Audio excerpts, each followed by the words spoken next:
Hey everyone, it's Jonathan, and welcome back to I Heart Movies. Today we finally made it to the final episode in our original Star Wars trilogy, Return of the Jedi.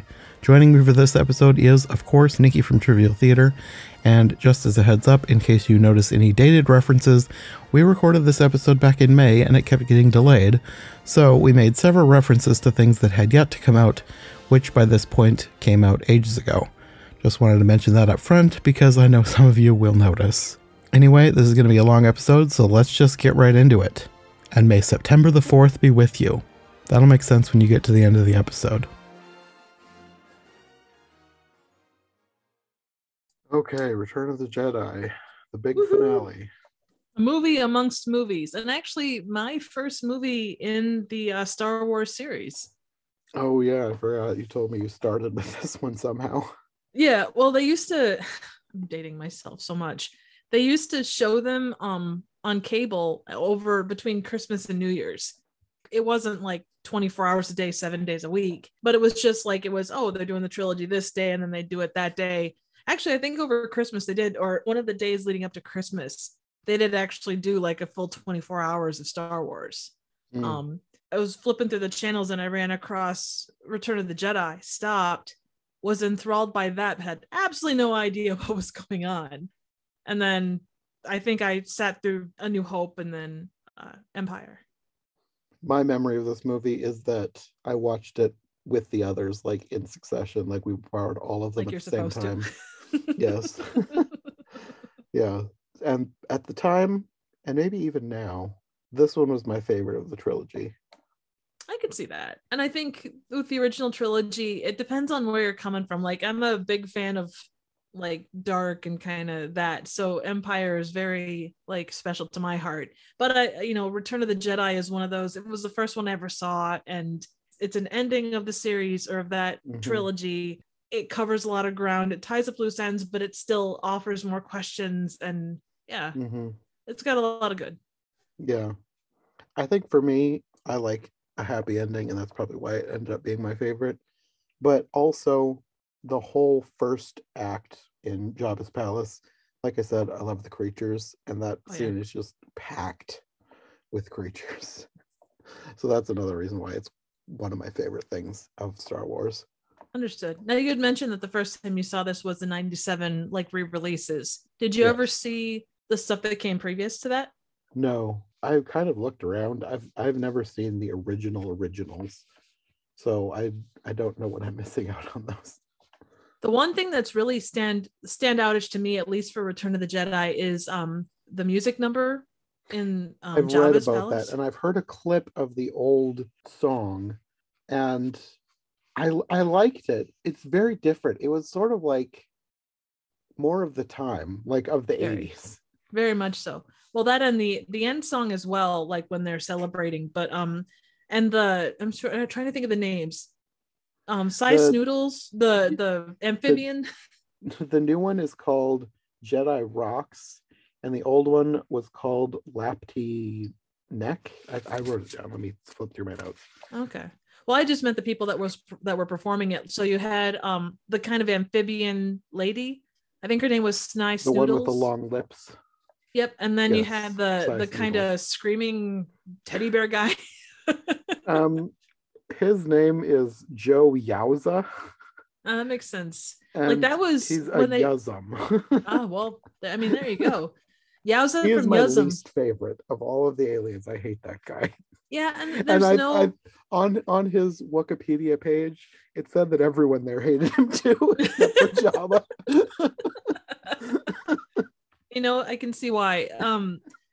Not that, and I'm sure that they were trying to jazz it up and make it more of that time, but you have the whole band going, and then you have like the tweak dancing, and it just, the two don't go together. Like it's such a I don't know, and maybe that was on purpose because it was one of those scenarios, because you have this dancer with a chain around her neck, but it didn't work as well as I think they think it did. I've never seen the clip with, like, I only heard a bit of the music, so I don't know what it would look like. Maybe it would look better, at least her dancing. I know they redid a lot of the dancing and the CGI for that scene to make that whole thing work better. So Oh yeah. she's not something that you could like redo. So maybe it did look better in the old version. I don't know. Actually, the one dancer that goes down into the Rancor pit Mm-hmm. actually came back to do dancing for that specifically, and she was in better Really? shape. Yeah. Interesting. Yeah. At least that was according to the trivia. Well, I guess, well, depending on when they filmed it, it could have only been like 10-ish years later. I think it was So it's not 20, like they it's said. No, that okay. would have, that's not right. Well, it would have been, because that came out in 83.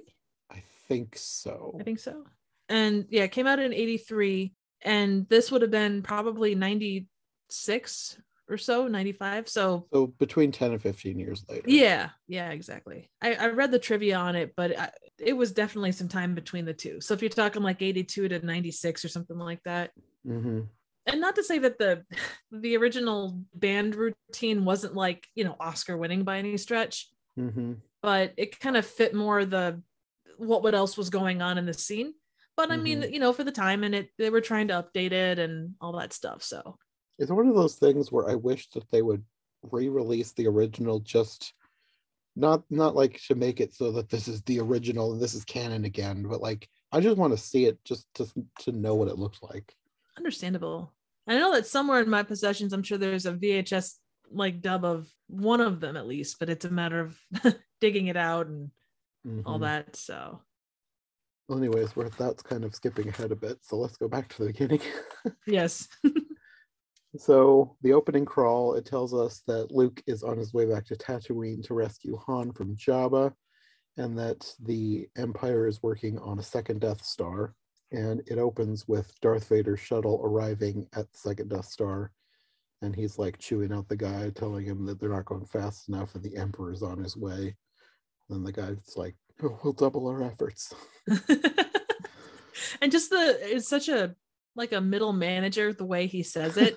We'll redouble our effort. Like it does Kinda, come yeah. off that way. And it's like, it'd be like if you're talking Earth, it'd be some poor schmuck sitting there in the middle of a giant project and only having it a quarter done, and you have like 12 hours to finish it, or maybe Yeah, 2 hours.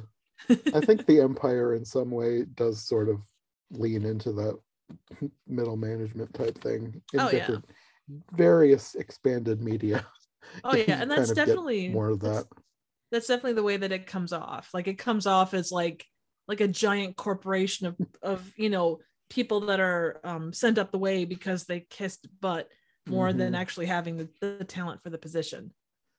Then after that, you get R2 and C3PO on their way to Jabba's palace, They're just and wandering the desert.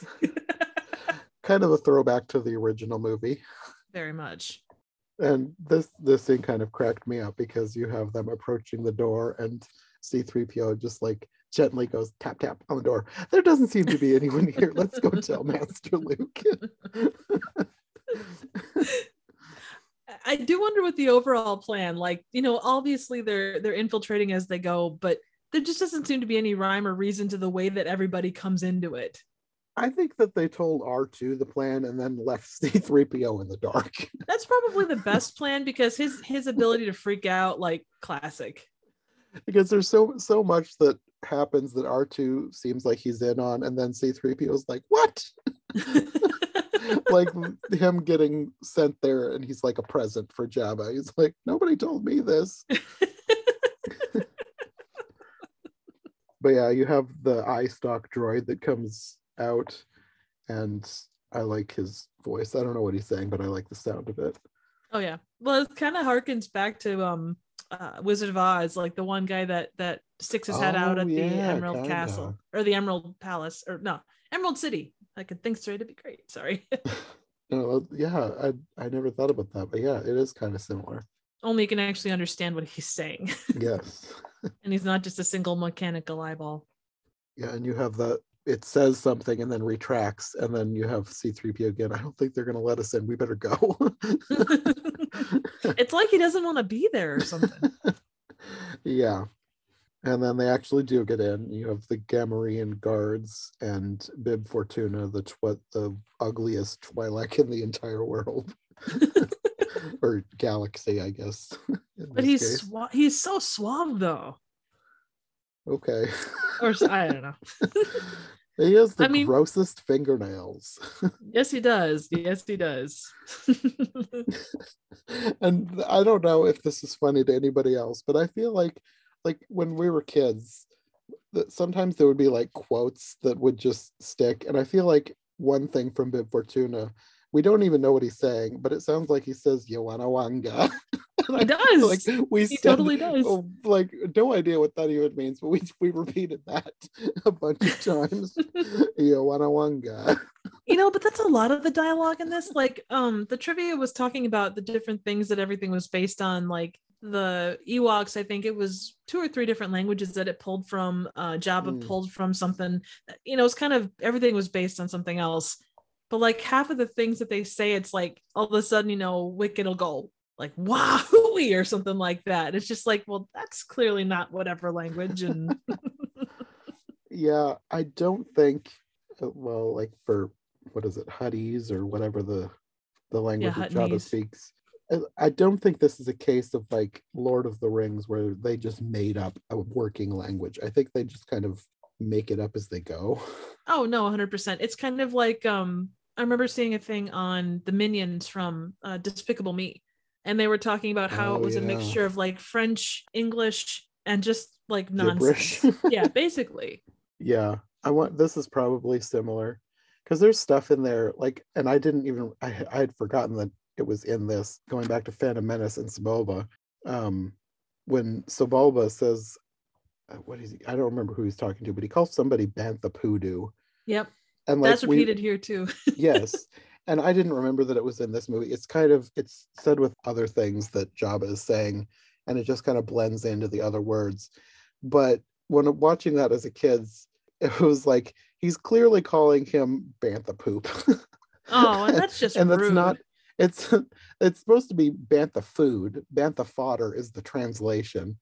But I Oh. feel like they invented Poodoo to purposely even though it doesn't technically mean that, they made it to sound purposely to sound like an insult sounding like poop. Oh, here we go. The Huttonese language spoken by Jabba was inspired by an Incan language. Okay. Wonder if the ink is called people Poodoo. I would assume not, but yeah. But yeah, anyways, they get inside and then it's revealed that C3PO is a gift for Jabba, and he doesn't know that until they actually get in there. And he's not happy about it either. No. I like the music in this scene. It's kind of quiet. It's different than the raucous number in the later scene. True. You get a bunch of animals in here. I don't know if it's this scene or a later one, but we were talking earlier about frogs. There's like a guard frog. Like when they're first coming in, and I don't know if it's when they're coming in or if it's later when Luke comes in, but there's like this thing on the floor that like barks or growls, and it's just like a giant ugly frog. Oh yeah, you're right. It might even be the same creature that eats something and belches in a later scene, the CGI thing that they added in. Yeah. Wasn't there one like when the sun is setting behind Jabba's palace? Yes. That's outside? Yeah. Yes. I think that was in the original cut. I think. I guess I wouldn't know. I thought it looked like CGI to me, so I assumed that they added it in later. But like I said, I've never seen the original, so I don't know. Right, and I'm trying to remember. I feel like it's from the original, but I don't remember for sure. This is like not the exact same, but this is like when I see tons of versions of a different story, and I can't remember which scene came from which version. Was this in the original book or was it from this movie or this TV show? Exactly. Well, and some of it, like when the party bar just kind of floating across the sand dunes, clearly that's CGI.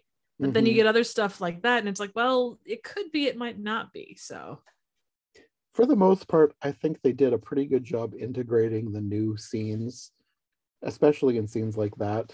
Sometimes you can definitely tell it's CGI depending on what it is. Like in the I think it's in the first one. All the scenes on Tatooine with all the little creatures and robots and stuff running around in the Yeah, streets. when they're going into Though Mos that's not Eisley. quite as integrated as well, but like the scenes of the ships, I think they do a pretty good job making it seem more natural. Yeah, and I'm sure they got better as they went along too, so as the tech Mm-hmm. got better. Because like that, there's that scene in A New Hope when the speeder is going into Mos Eisley, and it looks like a toy being pulled along. It's bad, but yeah, they do a lot better job with this one. Mm-hmm. But yeah, they get in there. There's the message from Luke that R2 plays, and revelation that they are the gift. And you see through. What did he say? And Java says that there will be no bargain, and C3PO says we're doomed. I love how pessimistic he is. And I don't know if it's supposed to be funny, but it cracked me up when Jabba said, I will not give up my favorite decoration. And it's on the wall. Agreed. Well, and he looks good, I mean, if I was to have a decoration on my wall, if I could have anything, I'd probably have a Han Solo on carbonite as well. Then the droids are like carted off to do different things, and C3PO is like having an existential crisis and wondering why Luke would give him up. Was it something I did? He never expressed any unhappiness with my work. And then when they're going through that jail cell hallway, and there's like this weird hand reaching out moaning, and he screams, oh how horrid. Yeah, that place was definitely not what he was used to by any stretch. No. I was also wondering, like, you have the whole scene where they're brought into the room with all the droids, and there's like droids being tortured, but like, why were they torturing the droids? And why did the droids feel it? Because you have the Gonk droid flipped upside down, they're like burning his feet with a hot iron. It's like, why did somebody build nerves into the Gonk droid's feet, and why? I can't honestly say. I think it was from a storytelling perspective, from a general perspective, it was probably to get a laugh from the audience. But and it was probably to reinforce the fact that, okay, these droids come in, they have to be punished if they're not doing their jobs properly. Because you see how Jabba operates. I mean, he's glorified dictator type. Mm-hmm. So they're probably going with the assumption that even if they don't feel, their sensors go off, like, oh crap, my feet are on fire. Yeah, I don't know. They also had the one droid say that C3PO was going to be a replacement for the last protocol droid because the master got angry and had him disintegrated. But then it shows the other droid and he's just being torn limb from limb. It's like, do you not know what disintegrated means? See, and I'm not sure about that either. Like, I assume that disintegration was just like, they're running electricity through him and it was basically like overloading his system and ripping him apart. Could be, but because it was just his upper half. I don't know. When I think disintegration, it's like he's being burned into ashes. Right. I'm not sure. And again, it might have been just one of those words that kind of describes the thing. Because I mean, as we've seen, George Lucas was good at a lot of stuff. Dialogue was not necessarily his strongest suit. Mm-hmm. He just might have liked the way that disintegration sounded. Probably. So yeah, C3PO is being sent upstairs to be the new protocol droid, and R2 is going to be sent to the sail barge because they have a special job for him that they don't say yet.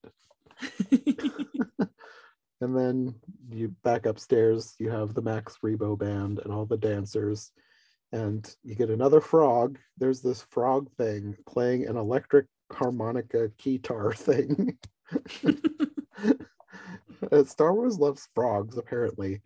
But then you also have Jabba eating a frog or something. It looks like a frog. It's a little squealing, slimy thing from a bowl. And Salacious Crumb is all about that. He's sort of frog-like, but more like a bird monkey frog. Yeah, what was he? A monkey lizard. Kowakian monkey lizard. Yep, there you go. There you go. And they look like the cross-eyedness going on with that was so weird. Like he you probably saw it. Like there's a scene in The Mandalorian, and it was in one of the things that we watched earlier, with there's like somebody is selling a roasted Kowakian monkey lizard on a street, like a street vendor thing, and you've got one in a cage looking at it sadly in horror. That just cracks me up. I remember seeing that. It was hilarious. Do you want some fun Jabba facts? Sure. So it took 6 people to operate him. I think I saw like a diagram of like there's a whole bunch of people inside him, isn't there? Yeah, and it was really hot when they did it. I can imagine. It cost $500,000 to make and weighed 2,000 pounds. Ugh. And overall, for the Jabba Palace scene or sequence, it took 10 puppeteers, 9 mime artists, 42 extras, 18 principals, and a crew of 90 working for almost a month. Which there's a fair amount in the palace for what it is. So the palace is packed with things. Oh yeah, creatures and aliens. But yeah, you have them playing Jedi Rocks, which I should have looked up the lyrics. I wonder why they were singing about a Jedi to Jabba. It is funny though, because I read that the original song Lapti Neck, whatever the translation was, apparently it was a workout song. So apparently it's supposed to be like kind of ironic that they're playing this workout song and Jabba's just like sitting there all blobbed over. Well, at least when everything started, well, and I guess it was Phantom Menace, when he shows up there, I remember seeing a thing on it saying he was a much smaller Hutt. No, I'm sorry, it was A New Hope. When they were redoing the footage, they showed him as being a much more fit Hutt because he was out and about so much. And then he went to his palace and he just, ate and did the whole indulgence thing and became a bit more of a slug. I guess I never really thought about him looking different, but to me the difference is mostly that he's CGI and not the best looking CGI. Yeah. Well, he improved a lot since the original remake in '97, but he's still not the best looking. No, definitely not. Well, one kind of fun thing, so pre-special edition, there's actually a guy in like furs and stuff that shows up to talk to Han. I've seen that clip. I don't remember where I saw it, but I've seen that clip. Like that was probably one of the biggest, weirdest changes, and I'm sure probably a real thing to have to cover over, because there is one point where Han goes behind him and he's got to like step up and over, and they had to like mask him and put him up and over. I think that's probably why I saw that, because I think they had a clip of the original in some behind the scenes DVD extra. They were talking about having to redo that scene and put the new Jabba in there because Jabba's no longer a human.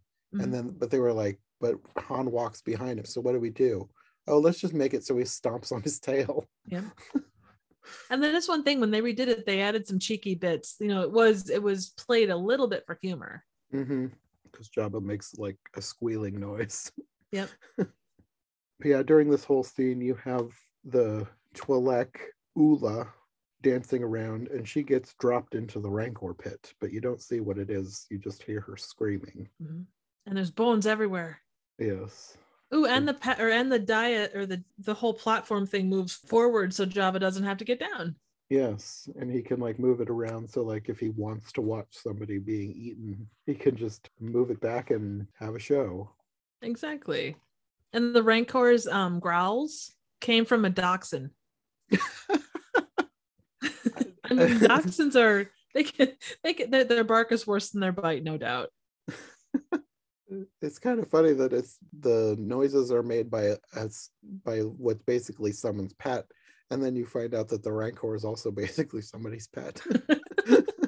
That was one of the more interesting tales in like the little like short story books of the Tales of Jabba's Palace. They actually go into the guy that owns the Rancor and how he raised him and things like that. It was interesting. Yeah.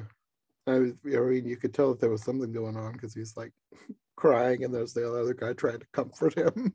Yep, exactly. As you do, someone lost their pet. You got to make them feel better about it. We'll go to the Rancor store and buy you a new one, buddy. Exactly. Rancors don't grow on trees. Where am I going to find another one in the middle of the desert? Got to make a trip to Dathomir.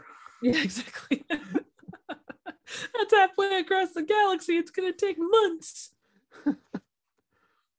Then after this, you have Chewbacca brought in chains, and I thought it was kind of funny. It's like that's like their go-to way to sneak into a place. It's like, oh, let's chain up Chewbacca and pretend he's a prisoner. I mean, it's a big ferocious thing, so it makes as much sense as anything. And I don't know that they ever said the name, but apparently this bounty hunter that brings him in, like, was a real bounty hunter. Leia is doing an impression of this person, but online it said his name was Boush. Yep.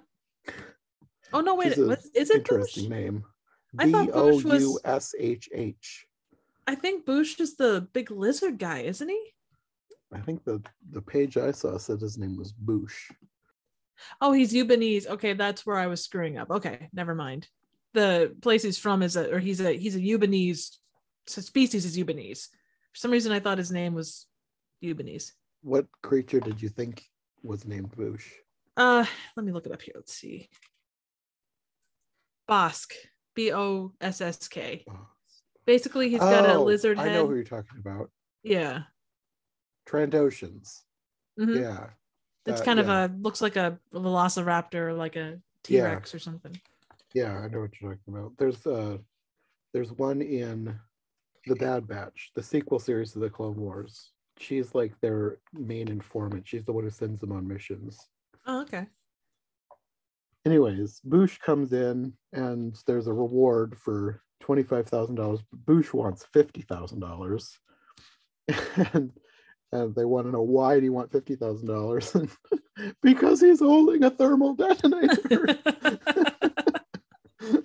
You know, it's a solid way to negotiate. But Jabba thinks this is funny and says, this bounty hunter is my kind of scum. And he offers $35,000 and he takes that. So Chewbacca is led away, and one of the guards that he goes past pulls down his mask for no reason except to show the camera that it's actually Lando in disguise. It's not a great disguise, really. No, when he pulled it down, I was like, I know it's to show us that it's Lando, but it's like, if somebody saw him do that and somebody knew who Lando Calrissian was, that's just a bad idea. Yeah. So later that night, Boush sneaks into the palace and frees Han, revealing herself to actually be Leia. But I liked when she's talking and using whatever the vocal modulator thing inside the mask is. This is not a purposeful frog thing, but I thought it sounded like a robot frog. I'm just seeing frogs all over this movie. That's okay. There are a lot of frogs to speak of. She tells Han that he has hibernation sickness and he says he can't see. And then out of the darkness, you hear Jabba laughing, and he has a good creepy in the darkness laugh. Oh, incredibly good. It's all ho, ho, ho. Or I can't do it. I don't have the depth of voice to do it, but like evil Santa, ho, ho, ho, ho. He's Droppo from Santa versus the Martians, or Santa Conquers the Martians. I call it Santa versus the Martians too. And Santa versus the Easter Bunny. There's just Santa versus whatever we're watching, I guess. Oh yeah, well, same difference. And this is where you get that line. He says, "You may have been a good smuggler, but now you're bantha fodder." But he's speaking Huttese or whatever the language is called. He says, "But now you're bantha poodoo." Exactly. Which happens to the best of us, we all have those moments. So Han is thrown in jail, and Jabba says they should bring Leia to him. And then I don't know if he's like licking her or licking his lips, but I had the subtitles on, and the subtitle just said slurp. It just cracked me up. Oh, well, he does have the thing for, I guess, attractive slave girls, I guess. I mean, he's kind of... when I was watching this, I was thinking, all of these people that he has trapped here are like vaguely human shaped. It's like, why is he attracted to human shaped creatures? Why isn't he attracted to slug shaped creatures? Because I guess exotic, I would imagine. Who knows? He's a weirdo. And when Han is thrown in jail, he finds Chewie, and Chewie tells him that Luke is coming. Of course, Chewie's just making his noises, so you have Han reacting and saying he doesn't believe that Luke can save him, and he says, "A Jedi Knight? I'm out of it for a little while, and everyone gets delusions of grandeur." And then it does. Oh, go ahead. Sorry. Oh, I was just gonna ask. And I can't remember for sure. I don't think it's a terribly long time. How long is it between Empire and this? Is it about a year? Like in the course of like the Star Wars timeline? I don't know. I guess I assumed it was about a year, but I don't know for sure because they would have had to have time. Well, first, they would have to have time for Luke to recover and learn how to use his new arm, and then they would have to come up with a plan. So I'm assuming it would be a while, but I don't know how long. Right, because even like that's the one thing that's always gotten me. Like, how long does Luke actually train to be a Jedi? I think we His time talked with about Yoda this. I think we talked about this the last time. It's like he possibly. wasn't there very long. It's like, how much training can you actually get when you're basically living in the woods for a week? Exactly. Because I don't know. Like you look at like the prequels and how much time went into, granted, if you're talking little kids, there's more than just Jedi training going on, but still, yeah, it's not comparable. Yeah. I think it's one of those things that it's kind of a retcon, and it's just like, whatever, we'll go with it. Right, exactly. In there's the words of there's a lot of retcons in this. We'll get to more. Yeah, true. It's like MST3 came out of, just repeat to yourself, it's just a show. You should really just relax. Yeah, kind of. It was also kind of cute though when Han and Chewie are reunited at the end of that scene. Chewie's like cuddling him and petting his hair. Oh yeah. So Luke comes in and he force chokes out some Gamorrean guards, which I thought was a little slightly dark side of him to do. They were actually talking about that, how he's a little bit more morally ambiguous in this one. Like he does some of the things that Darth Vader does, but from a different perspective. Yeah, because I guess that there is supposed to be some kind of, I never questioned this, but I think there's supposed to be some question of whether he will or will not join the dark side. Well, and honestly, from I'm trying to think, there is a comic book, and I've never read it, but there's a comic book that kind of talks about so Luke fights, so he loses his hand. They clone his hand and they basically grow a clone of Luke from his hand. Oh, I read about that, yeah. Yeah, so then he becomes like dark side Luke, and then regular Luke has to take him on, and I think he ends up like going total dark side for a little while, and it's like there's a resurrected emperor, and it's in a graphic novel of some sort. Yeah, and this is one of those things where like, the sequel series has a lot of flaws, but like there's a lot of weird stuff in Legends. Oh yeah. Well, and this wasn't actually Legends. I guess it was sort of Legends, but it came out short, maybe not. I thought it came out not that long after Return of the Jedi, just to kind of continue the story.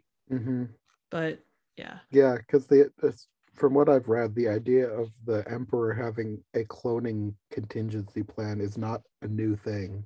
Like that was something that they had back in the old novels and comic books and things. Oh yeah. Well, even look at look at A New Hope. Obi-Wan talked about knowing, Anakin during the Clone Wars. So yeah, I guarantee you it was definitely one of those things. Even if it was just a name at that point, it was still something that was on his mind. Yeah. The Clone Wars, I'm sure, were probably a different idea at that time. I don't think he had the Jango Fett storyline, probably, but yeah, cloning was something that he was definitely thinking about with this.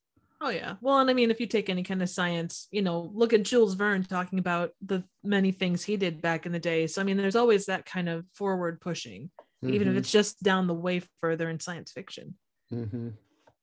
But yeah, you have Luke entering. I thought it was kind of weird. I guess it's not that weird. Like you have Leia, she's fallen asleep on Jabba. And I was like, how could she sleep? But I guess maybe if you're exhausted and he's a big squishy thing. Yeah. If he's like any kind of snaky type of thing, he's not slimy. He's just, cold. His lips are. Yeah. He drools a lot. That's kind of gross. He's got a weird tongue too. Yeah. Though I suppose if you eat that many frog things in the course of a day, you'd probably be pretty slimy lipped too. Oh, that's true. Maybe it's not saliva, it's just frog juices. Possibly. But I thought that was also kind of hilarious when Luke first enters. I mean, Leia is there, chained up to Jabba, and C-3PO sees him and he says, "At last, Master Luke came to rescue me." Me. Like he came specifically for C-3PO. It's like, oh, forget about Leia and R2 somewhere. He came for me. Oh, yeah. All of a sudden he starts to go off on, "Oh, my knight in shining armor." And this is something that I didn't know. I don't think I ever noticed until watching it this time, because you have Bib Fortuna, Luke mind tricks him to bringing him in, and Jabba calls him a weak-minded fool and says he's using an old Jedi mind trick, and he just shoves him aside. He shoves him against the wall, and it's kind of at the edge of the frame, so I don't think I ever noticed how Jabba just shoved Bib Fortuna away. And that cracked me up this time. And you have Luke trying to negotiate, telling him he's going to give him a chance to actually let his friends go, otherwise he's going to be dead. And Jabba's not taking it. Luke tries to grab a gun, but Jabba hits the trap door, sending him and one poor unfortunate Gamorrean guard down into the Rancor pit, who is promptly eaten. And I couldn't tell, were the other Gamorrean guards excited or sad about their friend? Probably a combination, I would think. Because it looked like they were kind of cheering on, but then they were also, I mean, you can't really tell what their emotions are, but I thought maybe they were horrified at the beginning. They probably were, though. I mean, from the perspective of, oh crap, that could have been me. But then as soon as it came to them that, okay, it's not me, they were all like, haha, it's happening to you and not me. It could be. But Luke, it manages to escape, and he ends up closing the gate on the Rancor and kills it. And then you have the scene with the trainer crying. I don't know. The friend comforting him is probably what cracked me up the most. Because I'd forgotten that there was a friend hugging him and trying to comfort him after the thing died. So everyone is then brought before Jabba, and he sentences them to death in the great pit of Carkoon, the nesting place of the all-powerful Sarlacc. I love the way C-3PO announces things for Jabba. There you will find a new definition of pain and suffering as you are slowly digested over 1,000 years. Yeah, he does it with a proper flourish, though. I mean, more power to him for that. I kind of have to wonder, and I don't know if this is something that they talk about either in Legends or it's retconned or whatever, but if they're in the thing for 1,000 years, does it keep them alive for 1,000 years? It basically, from what I remember, and it's been a long time, but I think so. It has all the tentacles and stuff. Mm-hmm. It basically ties them to a wall, and stomach acid slowly eats them. Yeah, but are they alive? Yeah, they're fully aware of what's going on. There's no. But how are they sustained? That's my question. It's you can only be alive for so long without eating, or you can only endure so much without passing out. How long are they actually? Are they? Does this thing give grant near eternal life, but also pain? From what I remember, they didn't go in depth a lot about it, but it's basically the story of it's from Fett's perspective when he's down in the pit, and then he eventually gets out, according to this short story. But I know that he's acid has eaten away at his armor and is gotten through some of his skin and stuff, and the guy next to him is in agony because he's being slowly digested. They didn't really go into how they're sustained, just that they are fully aware and conscious of what's going on. Mm-hmm. But they're roped into the wall. I'm wondering how hyperbolic is the 1,000 years? Is it a literal 1,000 years, or are they just saying that for drama's sake? I would imagine they're saying it for drama's sake. Okay. It doesn't hook into your brain and keep you alive, at least as far as I know. Okay. Yeah, because that's my main question. It's if it's 1,000 years, everybody basically lives for like 80 years. So does this grant you 920 extra years of life, but you're tortured the entire time? Not from what I read, but that was one story by one author, kind of taking it in his own direction. Obviously, it was approved by like George Lucas's people, but yeah. So after this, you have them being flown out to the pit, and Luke and Han are talking, and Han is talking about not being able to see much, and Luke is, I don't remember exactly how the conversation went, and it's like he's trying to reassure him about something, and he says something like, I used to live here, and I loved Han's retort. He says, you're going to die here, convenient. Yeah, his lines during this part are pretty good, especially when he's trying to help rescue Lando.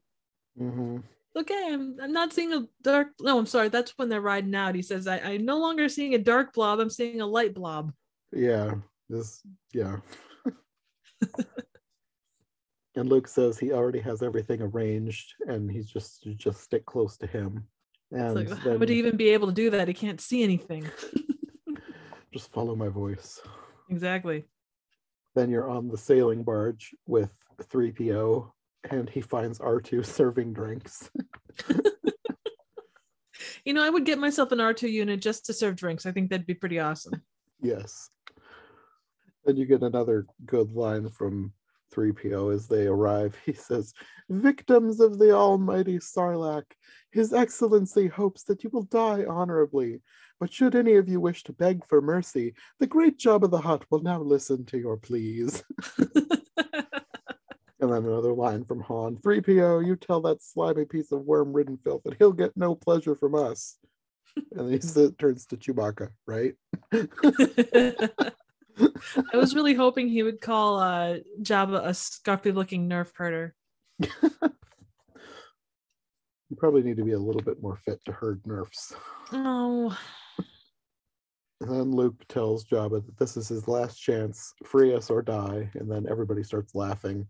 And Luke and Lando nod at each other, and Luke salutes, which I think is a cue to R2, and he jumps off the barge. And R2 has been hiding his lightsaber inside his body, and he launches it across the pit. And then Luke just starts slicing. And I thought this was hilarious because like people are falling into the pit, but one of them does a Wilhelm scream as he's falling. Yep, classic. And it's not the first one in this either. I think there's another one as well. Well, that's the one I caught. I didn't catch another one later, but yeah, that one was so prominent. Oh yeah. And this is kind of an aside, but talking about Clone Wars again, there's a species in Clone Wars that are pirates. They're called the Weequay, and I didn't realize that they were in this movie too. That's the one that falls in and does the Wilhelm scream. Oh yeah, he's got the dreads. Yes, yeah. One of my favorite Clone Wars characters is a Weequay. Nice. A pirate. His name is Hondo Onaka.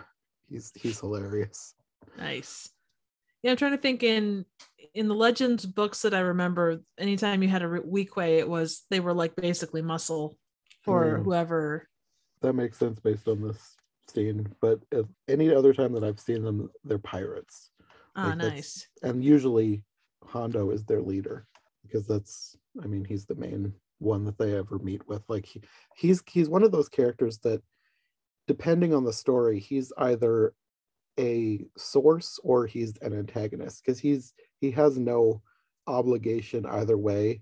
Like if he's hired by somebody to go after the Jedi, he's their enemy, but he's also kind of a friend at times. He's an interesting character. So it's shifting allegiances and whatnot. Yeah. And if I remember right, he also has a Kowakian monkey lizard for a pet. That makes sense given who he is. Yeah. Okay, the other Wilhelm scream was an Imperial officer who gets knocked into the generator room by a thrown satchel. Okay. I don't remember. But that's later on. Yeah, that makes sense. It's usually a nameless character that does the Wilhelm screams. Yep. That's half the fun of it. And it's something that Star Wars is well known for. But yeah, Luke is slicing, guards are flying everywhere. Boba Fett tries to get in on the action. And I don't think I'd remembered, but like he falls in and it's basically just an accident. Oh yeah, 100%. Han basically turns around and hits him with the thing, and it sets off his jetpack, and then he goes flying off into the pit. Yeah. So it was like total random accident. I don't think I'd remember that.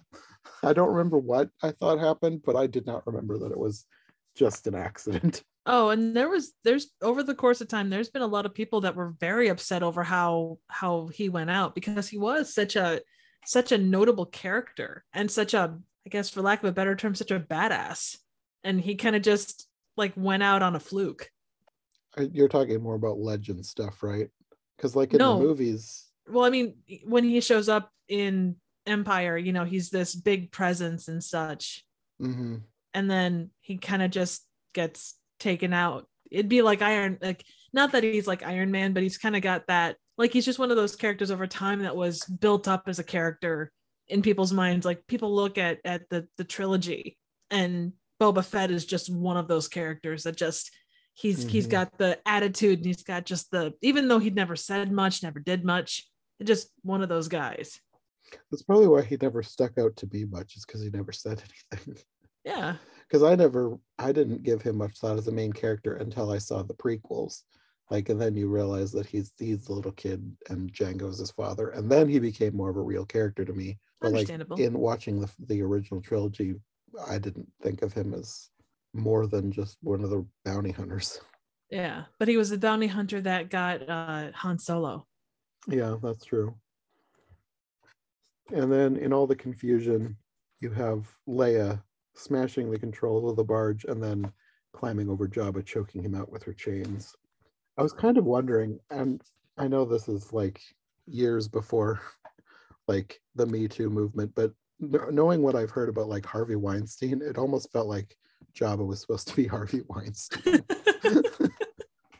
I don't even know that Miramax would have been back around back in it. Well, maybe. I don't know. I'm I mean, I don't know a whole lot about him except for like what I've heard after the fact. I don't, right. I don't know. It felt like a commentary on that, even though it was years before that happened. It might, Yeah. And when I say it felt like a commentary on him, I don't know if it was like him specifically, but there are other people those who kind do of what he does. characters. So Oh I yeah, don't know. no, It just felt definitely. like kind of like they were commenting on that kind of thing, and then And they might having have her been. be the victor in the situation. Yeah. Well, and I think too, it was a matter of showing her as a strong, as not just a damsel. And I think I Yeah. read someplace when I was going through the trivia, they wanted to make sure that it came across that she wasn't just a damsel. She stood up and did her own thing, which Hmm. I don't think that was ever an issue with Leia, because even when you first meet her, Oh yeah. she's, No. Yeah. she's not like, stereotypical princess that Into the needs garbage saving. chute, Flyboy. Exactly.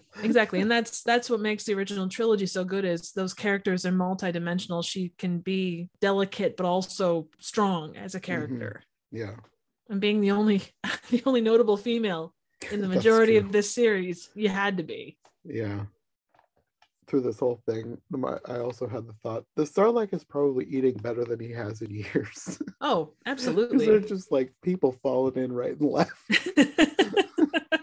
It was a regular Thanksgiving. Oh, one kind of fun kind of trivia thing. So they filmed that whole scene in Yuma, Arizona, and they had to avoid like just thousands of dune buggy enthusiasts.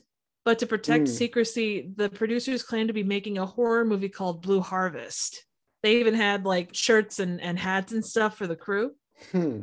But I even then, they I had knew that problems. Star Wars did use codenames at the time, but I don't think I'd heard that one. Yeah. But even back then, they had diehard fans that were trying to enter like the set. So it's good to know it's not How a. would you close that off? You're out in the middle of a desert. I have no. Well, they put up a chain link fence and security service, or they had a security service. Hmm. But yeah, so the scene ends with Luke climbing up the barge, grabbing Leia, kicking one of the blaster turrets. I think it blows up an engine, and then there's like a chain of explosions, and then they fly off on the little mini barge that was going to dump them in. Yep, and then they have to stop and pick up the droids, and Yes, three because PO they gets fell off pulled at out of some the point. stand upside down. Oh, one other fun thing from that, the Sarlacc pit sounds were alligator hisses and the sounds made by the crew eating pizza.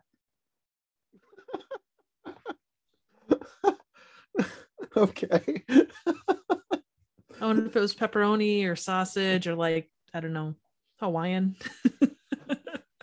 It also made some like squealing noises. I wonder what those were. I wonder if it was like a Sure. pig. It's possible. Well, I mean, you look at like Chewie's noises, and I think it was a few different like bears and lions, like those two roars being mixed. Mm-hmm. Like the sound mixing for the sound effects, and we talked about this with Galaxy of Sounds, but I mean, they know what they're doing. Yeah, Star Wars has great sound effects. They do.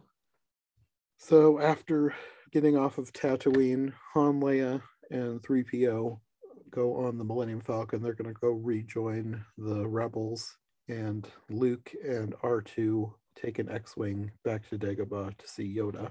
And then you also get another scene back on Death Star 2 as Emperor Palpatine arrives. Vader tells him that everything's back on schedule, so I guess he got there and whipped everybody into shape. But the Death Star is not finished. It's still like 3/4 not finished. Yeah, I don't know how fast they're supposed to be working, but apparently, however fast it is, they're back on schedule.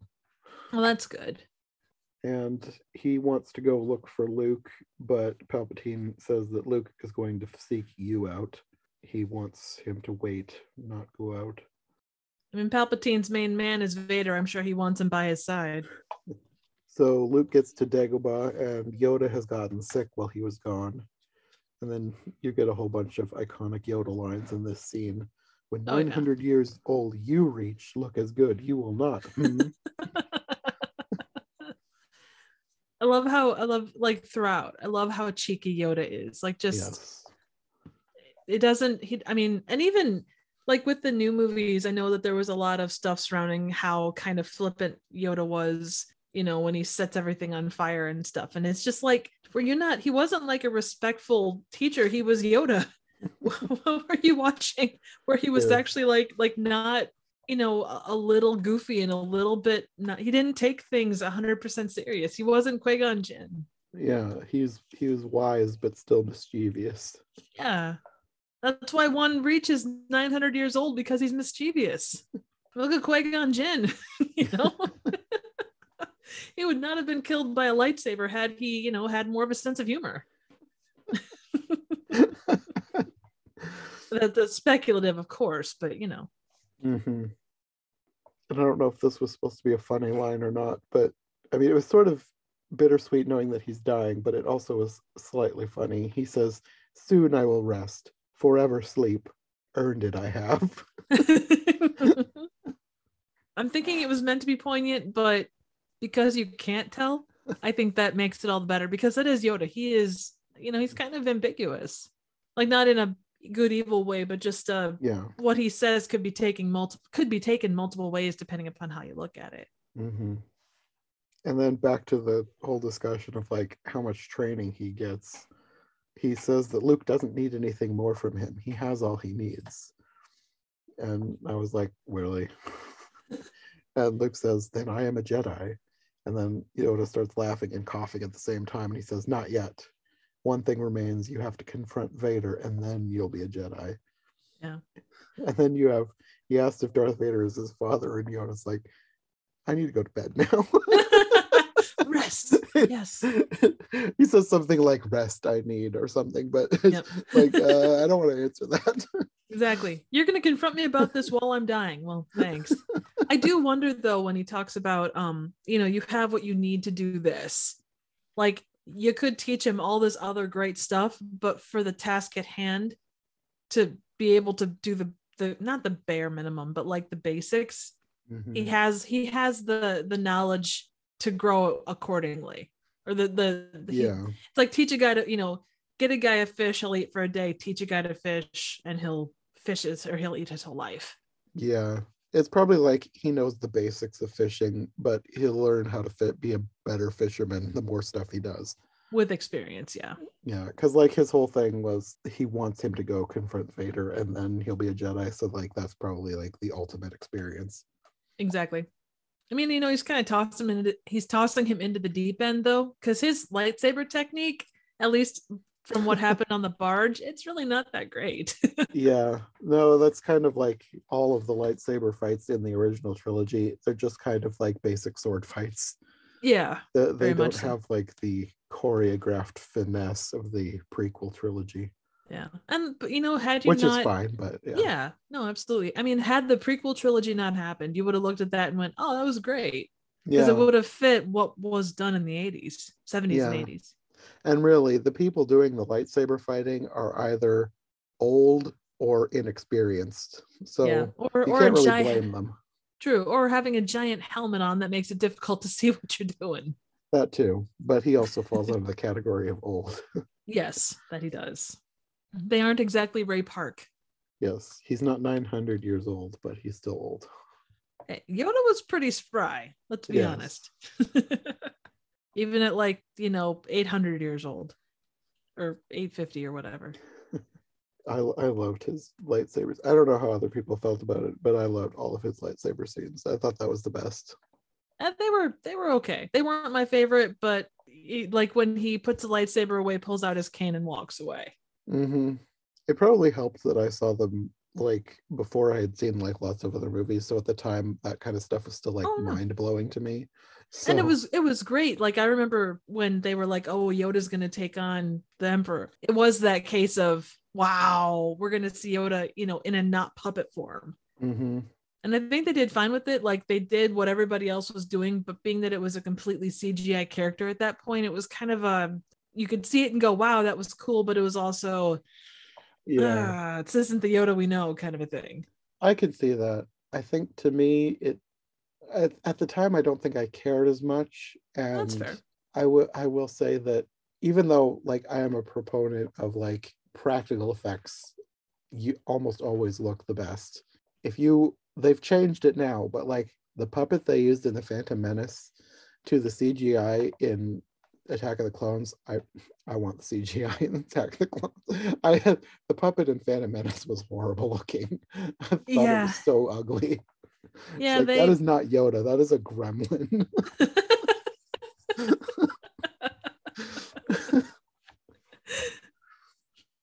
But Yoda eventually confesses, yes, Darth Vader is your father, and he says that it's unexpected and unfortunate. And Luke is like, unfortunate that I know the truth, and he's like, no, unfortunate that you rushed to face him because you weren't ready. And then he's telling him that he needs to be prepared because all of these emotions that he's feeling, anger, fear, aggression, they'll lead him to the dark side, and he should not underestimate the power of the Empire or he'll suffer the same fate as his father. And then you have another line that has since been retconned. When I am gone, you'll be the last of the Jedi. Like with all the expanded universe stuff that's happening now, he was nowhere near the last of the Jedi. I mean, there's not that many, but there's still plenty out there that could have taken up the mantle. Yeah. And I mean, you could think, or you could say from a certain perspective that Yoda was saying that just to like spur him on. Like, you have Yeah, this on your shoulders. I mean, because right after this, we have Obi-Wan saying, talking about truth from a certain point of view. yeah, and Yoda also goes on to say that there's another Skywalker, and then he immediately dies, which I Yep, thought was kind exactly. of funny. I don't know, like the timing seemed funny to me. There is another Skywalker dies. Yeah, he's kind of talking out of both sides of his mouth there. And Yeah, that is one thing, like for Luke in his experiences with the Jedi, I would have a serious sense of like not trusting anyone after that point, because like it's true, this is the way things are, and then it's like, no, this isn't the way things are, this is the way things are, oh wait, this isn't the way things are. I mean, he handles it well, but it's just like he's mm-hmm. lied to consistently. Yeah, yeah. But like you said, the very next scene, he's back at the ship talking to R2. He can't go on alone, and then Obi-Wan comes in, and then they have that whole conversation about, well, your father was seduced by the dark side, and when that happened, he wasn't Anakin anymore. He became Darth Vader. So what I said was true from a certain point of view. Yeah, I mean, that's Which that they whole had that to put it that in because the whole thing needed to be retconned for the story because I don't think that was the original no, plan. definitely But not. it still is, it's kind of funny that they had to go jump through that kind of a hoop to make that make sense. I mean, you could even say that about the sister thing. Like That too, yeah. the I guarantee, like, I know that they say that was always the plan, but I can't. No. There's no way. There's just no way that was the case. Especially with the kiss happening in the previous movie. Well, and that's not the first time something like that has happened, but yeah, the idea, the way that goes, yeah. There's even a piece of trivia that said that Mark Hamill took great issue with the revelation that Luke and Leia were brother and sister. What did he want to happen? Well, no, he thought that Lucas came up with it much, much later. Oh, well, I always just assumed that's what happened because I'm fairly certain that I read somewhere that the plan was always for him to have a twin sister, but it was somebody that they were going to eventually find later. And yeah, then at the last minute they decided, oh well, let's just make Leia the twin sister. Right. Because the way that laid out was George Lucas had originally planned sequels to follow that entailed Luke's search for her. Oh, okay. And her name was Nelith, Nellith, Nelith Skywalker. Okay. That's an interesting name, but it does sound Star Wars-ish. There was another line in here too that it seems slightly retcon-ish because Obi-Wan says that he took it upon himself to train Anakin. But like, that's not exactly what happened. No. Well, and Yoda never gets talked about, like, ever, by anyone, and not regarded, I'm sure, the Emperor or the Empire. Like, they see Obi-Wan, they think, okay, Obi-Wan did it, but yeah, they don't ever mention Yoda. And this is probably a case of they didn't have the whole backstory planned out, but like I kind of just assume that everybody thinks Yoda's dead because like they knew that Obi-Wan was still alive, but I guess I just assumed that they figured that Yoda died at some point, and that's why they're not looking for him. That would make sense. Then you have their whole conversation where Luke is talking about there could still be good in his father, and Obi-Wan says he's more machine now than man, twisted and evil. Luke is telling him he can't kill his own father, and Obi-Wan says then the Emperor has already won, and he says you were our last hope, and he's like, wait, Yoda said something about somebody else. Oh, it was your twin sister. Oh, that's an interesting way to drop that bit of news on somebody. Well, if you're gonna drop it at that point, I guess. Yes. So he just tells him that she was hidden to protect them both. They were hidden from their father, and they knew that the Emperor would want them and he would see them as a threat. So, and he says, that's why your sister remains safely anonymous. Leia. Okay. I mean, she's the only female that we've seen outside of Mon Mothma and, maybe one or two other like nameless pilots. All the dancers. Oh yeah. But they're aliens, so they couldn't be twins with Luke. I mean, yeah, probably not. that would be weird. Eventually he ends up going back to the rebellion, and you find out that Lando has become a general. You get introduced to Mon Mothma. She's talking about the Bothan spies that located the second Death Star. And I'd forgotten that they were talking about the Bothan spies. Like in my head, even though I've more recently watched the original Star Wars, in my head, the Bothan line was from the first one.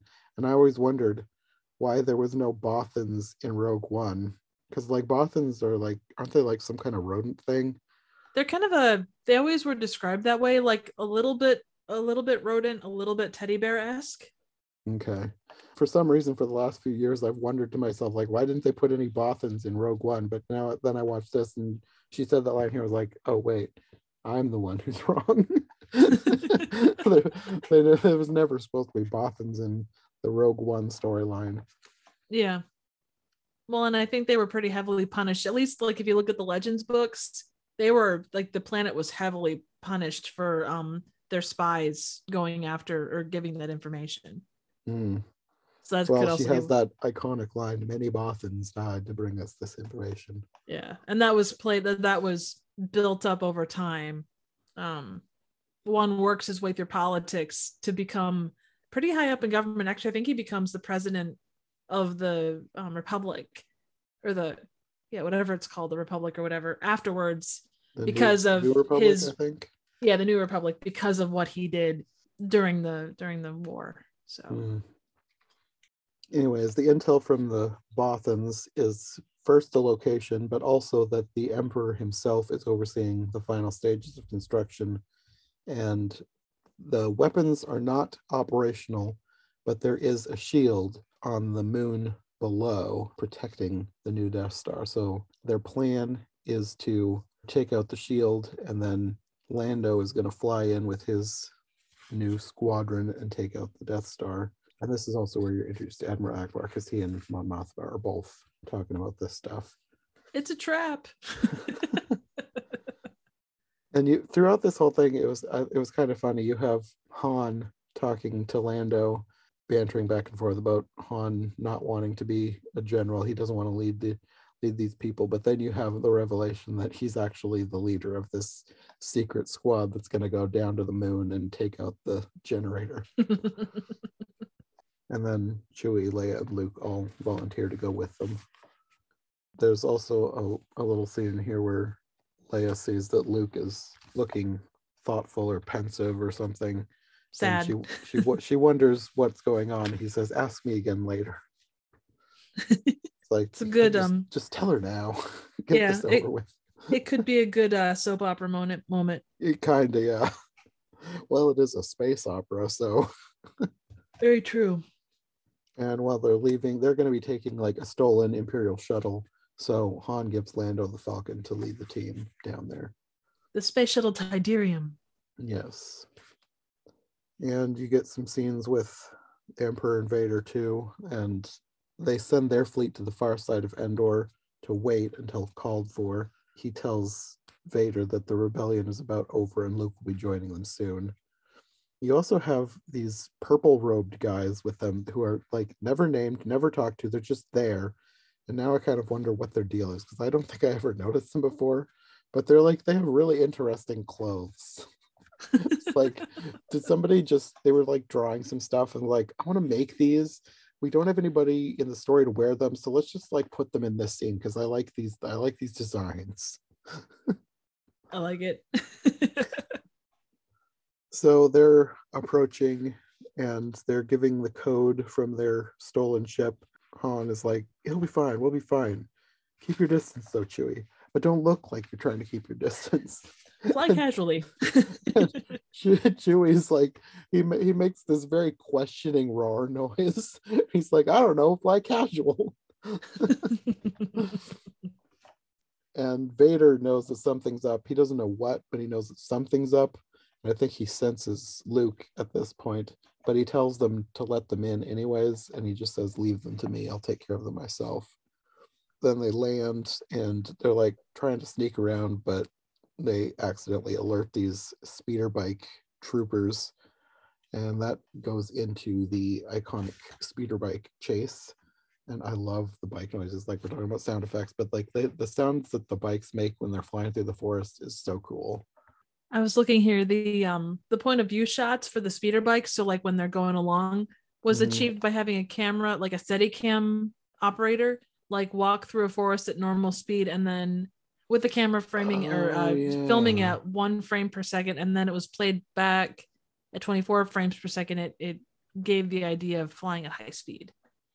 Yeah, I remember seeing, it's been so long since I watched any behind the scenes stuff, but I do remember something about like sped up footage, but I didn't remember how they made the footage. But that's interesting. They had somebody walking through the forest. Yeah. That's an interesting way to get it. You'd have to walk so far. That probably took a long time to get. There's because they fly for a long time, and that's sped up. Yeah. So that guy was probably just wandering around the forest for hours. Past the same tree like 3 times. Guys have been out here walking for like 3 hours. It looks like the speeder bike pass by sound effects were done by combining thunder sounds with those of a P-38 airplane. Okay. Yeah, whatever it was a cool noise.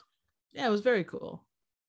Eventually, Leia and Luke are on one bike, and Luke jumps off onto somebody else's bike, so they end up separated, and she falls off the one bike because she gets shot at, and the bike trooper, it looks like he just assumes that she exploded, And then he immediately explodes too. And Luke ends up coming back alone, and he's wondering where Leia is, and she hasn't come back yet, so everybody goes out to look for her. I love that, like, you always have C-3PO and R2 doing their little thing off to the side, and C-3PO says at one point to R2, and you said it was pretty here. Just so accusingly. And then this is where the Ewoks are introduced. Leia meets, I guess his name is Wicket. I don't think it's ever said in the movie, but like expanded lore says that his name is Wicket. Yeah, but none of them were ever named, and even the word Ewok was never used. Oh, that's like true. In the actual movie. Mm-hmm. Yeah, okay. And she gives him a little snack, and it's so cute the way he just comes up and sits down next to her. It's like a little kid. I mean, I think it is a little kid in there. But it's just the way he sits down. I don't know. It's just cute. Very much. Yeah, they're built for cuteness above everything else, especially their babies. Yes. Yeah, the babies, they look like something out of Dark Crystal almost. Oh, yeah, totally. But I imagine some of the same, I don't know if it was the Jim Henson shot, but I bet you a lot of the puppet work was probably done by people of that caliber. Yeah, probably. At some point, they're interrupted by somebody shooting at them, but the Ewok helps her escape. Then you don't see her again until later. And then you go to Vader and Palpatine talking about rebels infiltrating the planet. He already knows that they're there, but he questions whether Luke is actually there because Vader tells him that he's felt him. And they have this whole conversation, and I don't know why, but it reminded me of like people arguing about religion. I don't know. It's kind of a weird connection to make, but like the way they were talking about how they hadn't felt him is like, are you sure you felt him? It's like I don't know, it just felt like two people talking about like their denominational beliefs, like yeah, one is right and one is wrong. And eventually Palpatine says that if he's really there, then he should go wait for him and then bring him to me. And they're out in the forest. They find Leia's hat, but no Leia. Chewie finds some kind of a dead animal. I don't know what the animal is. I'm sure there's probably expanded lore to say what it is, but I didn't look it I'm up. sure. It probably gives in-depth it probably gives in-depth stats on what it is, how much it weighed, all 9 yards. Probably. But it ends up being a trap, and they're caught in a net, and R2 frees them, but then they all fall out, and then they're pounced on by the Ewoks. I don't think I'd ever noticed before, but like you can see before the Ewoks actually come out, you can see them in the background like peering out of the bushes. It's almost kind of creepy. Well, I mean, if you that big of a trap caught something that big, I'd certainly be intrigued. The other Ewoks, like the main Ewok, Wicket, he's very cute, but some of the other Ewoks are very not cute. Yeah, there's one. That's why they put them in the background. He's like black and gray, and I don't know. He's freaky looking. And then the Ewoks see C-3PO, and they're like all gasping, and then they start bowing and chanting. And he says, "I believe they think I'm some sort of god." And Han is like, "Why don't you use your divine influence and get us out of this?" And he says, "I beg your pardon, General Solo, but it just wouldn't be proper. It's against my programming to impersonate a deity." And I know it's not at this point that you can say this, but like knowing who made 3PO and programmed him and stuff, it's kind of a nice little screw you. Like, you want my daughter, you're gonna die. Also, they treat Leia with respect, but then all the guys get like the we're gonna eat you whole thing. I thought that was interesting. It probably has to do with the fact that she met Wicket and was nice to him and gave him treats. That's true. Treats are always what you do. And then he probably just brought her back and said, "Hey, I met this thing and she gave me stuff." And meanwhile, they capture Han, and Han starts yelling at them and shoving their weapons away. And he doesn't take them seriously until he has to take them seriously. Yeah. So they all get carted back, and then they're stuck in a fire pit because they're apparently lunch. Yep. And of course, then you get another, I have a really bad feeling about this line. Yep. And then when they're putting the fire like in or the firewood in there, they just keep singing Luca Luca Luca Luca. And at some point they're questioning what the Ewoks are saying, and C-3PO says something like, I'm rather embarrassed about this, but it appears you are to be the main course in a feast in my honor. And then this is where Leia appears, and she tells C-3PO to tell them to set them free, but it doesn't work. And then Luke tells them that if they don't set them free, then he'll become angry and use your magic. Which that line cracked me up. But C-3PO says, but Master Luke, what magic? I couldn't possibly. And he's like, just tell them. And it doesn't work. So then Luke uses the Force to lift C-3PO up. And he's like making him fly around, and the Ewoks freak out. Which I guess that would be very freaky to someone who has never seen even like basic technology. Somebody just starts floating around. It's like, oh yeah, that's terrifying.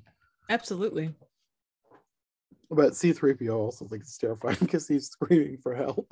Well, I know that chair was kind of rickety. I mean, what if you fall out of the chair while you're flying around? I also thought it was hilarious when they actually do let them go after this. He thanks C-3PO, and he's like, I never knew I had it in me. Like he thinks he accidentally used his magic or something. And then you've got a scene where C-3PO is basically recapping the last two movies. And it was also funny too when he gets to the part of Han being frozen in carbonite. One of the Ewoks like cuddles Han's leg and starts purring. Well, he's trying to make up for the fact that they tried to, burn him alive. It's how they roll. And apparently after this, they're accepted. They're now part of the tribe, and the Ewoks are going to help them fight the Empire.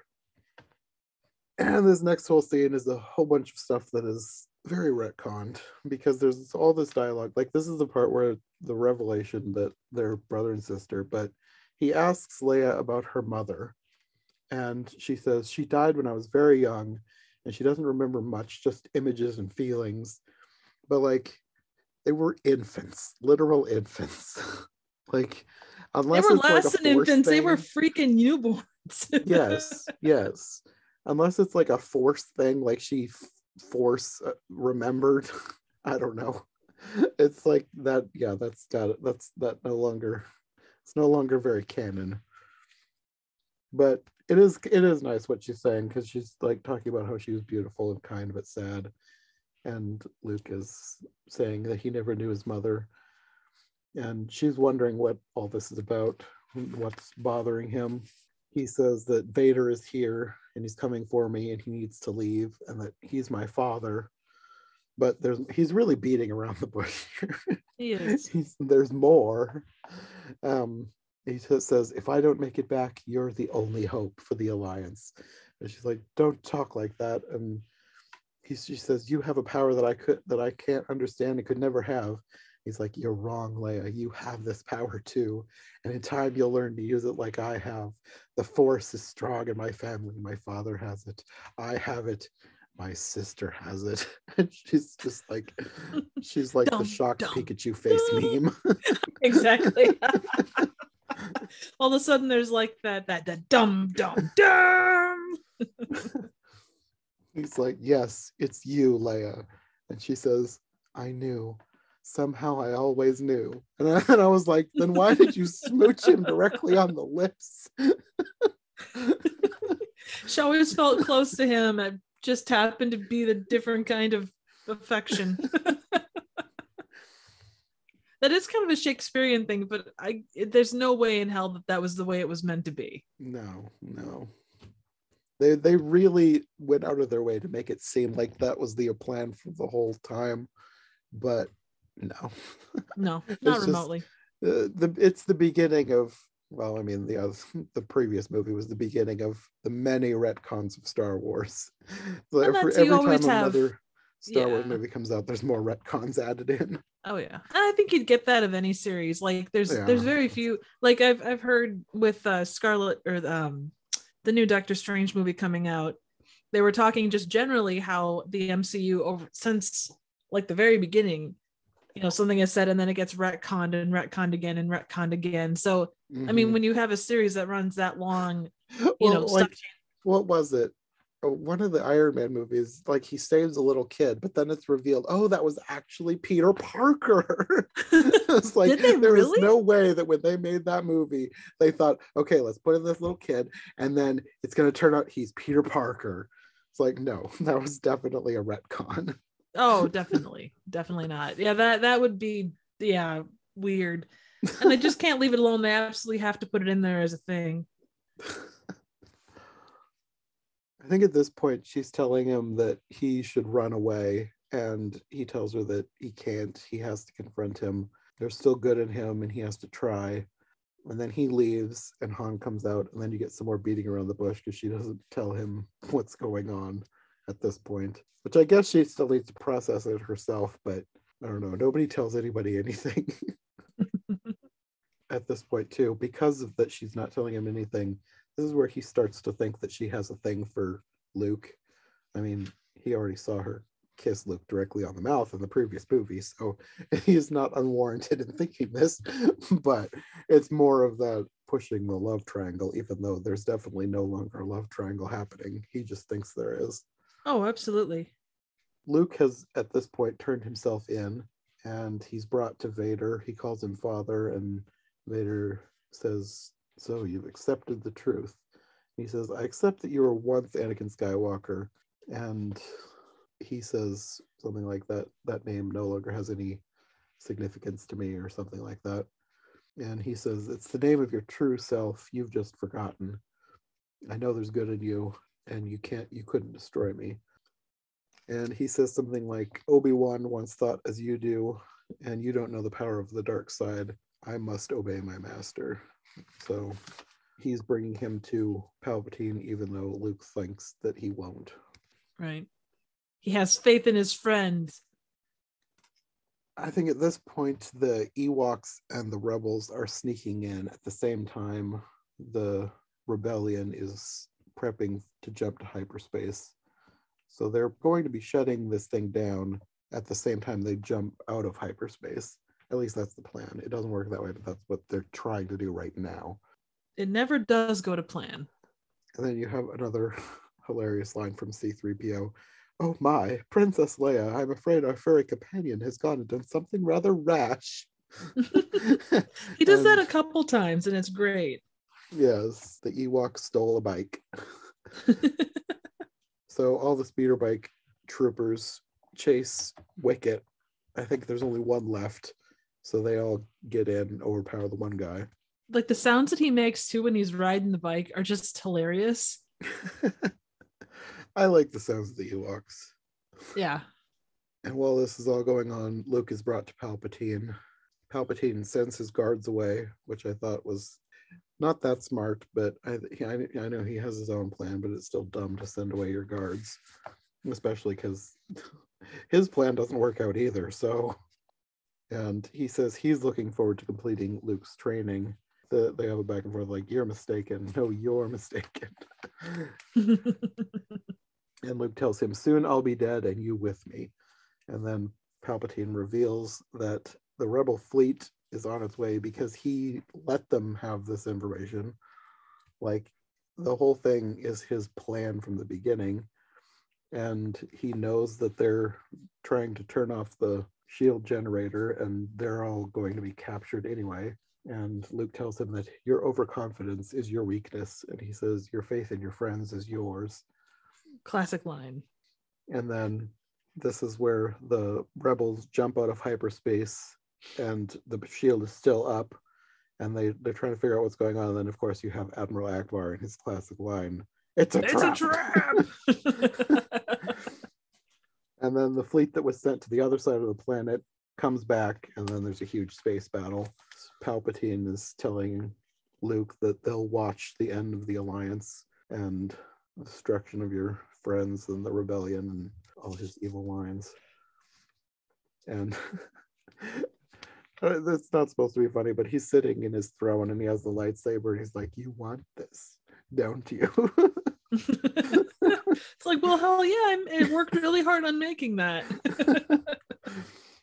And he says the same thing in more than one scene, but he's basically telling him, take his weapon, I'm unarmed, strike me down. And the whole thing, like, he wants him to kill him so that he becomes a Sith as well. So what happens if he does like happy thoughts? What if he's got like happy thoughts when he strikes him down? Does that stop him from becoming evil because he's not giving into hate? He's just like, you know, I'm gonna chop down some flowers. Now I'm imagining, you know that song Tiptoe Through the Tulips by the Tiny Tim? I'm imagining that scene playing while he's like hacking at Palpatine. Nice. There you go. I like it. So at this point, everybody is trapped. Their plan has failed because they've all been duped from the beginning. They knew they were there, and the only one they don't have at this point is C-3PO, who is yelling at them from the forest. And then all the troops, not all the troops, but a bunch of the troops go after them. He's like, we surrender. And then the Ewoks jump out screaming, and there's horns blasting and Ewoks hooting. They sound like birds. I think they probably used bird noises for the Ewok hoots. Probably, yeah. And then you get the... I think we had this discussion in the last one. Like, everybody wants to fight over AT-AT or AT-AT, but then you have the ones with two legs, they're AT-STs. So do the people who say that they're AT-ATs, are they AT-ST? The only thing I got as reference, and they're big Star Wars people, is Red Letter Media, and they go AT-AT or ST or AT-ST. Well, that's how I've always said it. But then you have people who like they swear that it's an AT-AT, and even on the official Star Wars channel, the one presenter called them an AT-AT. But that still begs the question: why do you call the ones with two legs then? Because you can't pronounce them ats.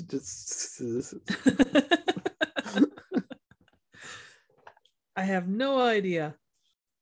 But then the rest, this whole sequence is just a ton of battles happening and all over the place. And the Ewoks very much hold their own against the Empire. They have very creative ways of taking out the walkers. Oh yeah, the two big logs that smash the AT-ST. Yes.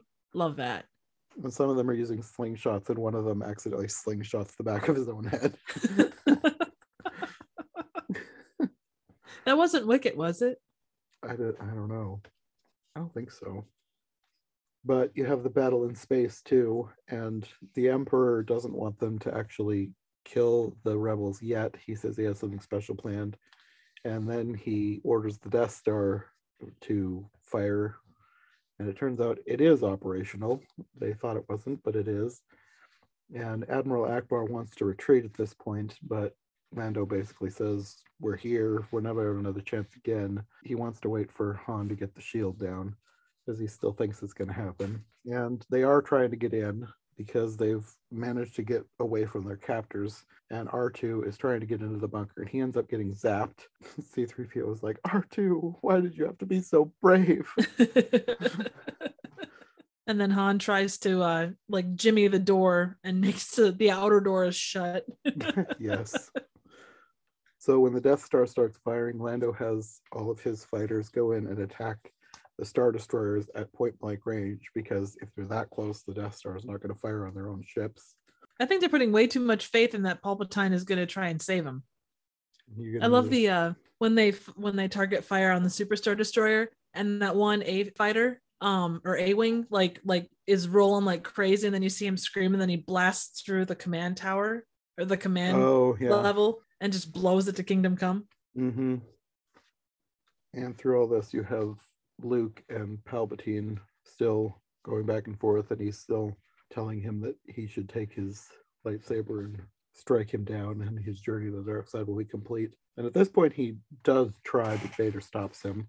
Then they have lightsaber battle. And that iconic where their blades meet, Like it's the low shot towards, I love that shot. That's one of my favorite. I mean, and it's iconic to start with, but Yeah. And then back on the moon, you have Chewie and the Ewoks hijacking an ATST. And then that's they start awesome. blasting the other ones with theirs and blasting the troopers. You have them taking out troopers, the Ewoks. Like one of them clotheslines one of the troopers on the bike, and another one lassos one, and it goes flying around the tree and explodes. At some point in here, you get the scene with the Ewoks. One of them dies, and the other one's like crying over his body, which is very tragic for these little teddy bear things. Han and Leia are still trying to get in. Leia ends up getting shot, but it's not too bad. But they're surrounded. Han is in front of her, so they can't really see her, and they yell freeze. And Leia like flashes her gun to Han, and he says, "I love you," and she says, "I know." And then she shoots them, so they're free from those troopers. But then an AT-ST comes up, but it's the one that Chewie hijacked, so they're still safe. And then I'm not sure exactly who this was, but I think it's one of the rebels. They like calls into the comm center inside the bunker from It's the Han. hijacked. Oh, it's Han, really? Yeah, he puts on. No, I'm sorry, it's not Han. It is Han. I think it's him. Or I didn't think it sounded like him. That was what I thought at first, but I was like, was that Han? And I rewound it and watched it again. It didn't seem like it was him.